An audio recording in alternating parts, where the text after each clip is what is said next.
కొందరికి అది కుళ్ళు అనిపించేది, బట్ ఆయన ఆవేదన చాలా నిజమైందని నాకు అనిపించేది. ఒకసారి ఎవరో అడిగారు, ప్రకాష్ రాజ్ గారు పరభాష నటుడు కాదంటే, కాదండి, బట్ ఆయన తెలుగు నేర్చుకున్నాడు కదా, మనోడు అయిపోయాడు కదా. ఆయనకు అది ఒకటి ఉండేది, ఎందుకంటే నా భాషని తప్పుగా ఎవరో పలికిస్తారు, అనవసరంగా మన అవకాశాలను తీసుకెళ్ళిపోతారు అనేది చాలా నచ్చింది. ఆయనది సెటర్లు నా మీద కూడా వేసేవాడు ఆయన. నేను చాలా హ్యాపీగా దాన్ని తీసుకునేవాడిని, ఎందుకంటే ఆ పెద్దరికం ఎవరి గురించి అయినా ముక్కుసూటిగా కమెంట్ మాడొచ్చును చేసే చను ఆయనకి సంపాదించుకున్నది.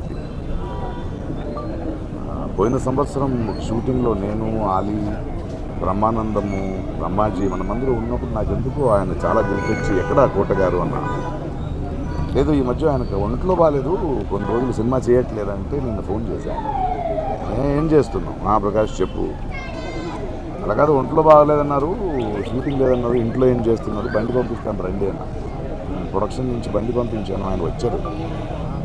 వచ్చి సరదాగా ఆయన మన సెట్లో కూర్చొని మాట్లాడుతూ బ్రహ్మానందంగా అందరితో మాట్లాడి ఆనందం చూశాను. నేను ఫోన్ చేశాను, ఈవినింగ్ వెళ్ళాడు. ఆ తర్వాత కూడా కొన్ని 3 సార్లు నేను ఏదో అవసరం ఉన్నప్పుడు ఫోన్ చేస్తే మాట్లాడేవాడు. చాలా అద్భుతమైన నటుడు. తెలుగు సినిమా, తెలుగు జాతి గర్వించదగ్గ ఒక కళాకారుడు.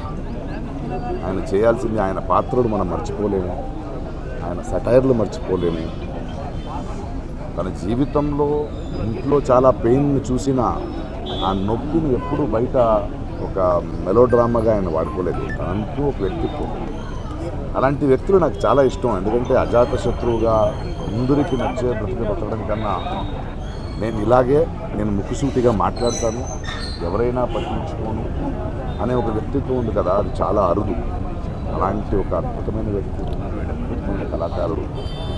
Will going to miss him.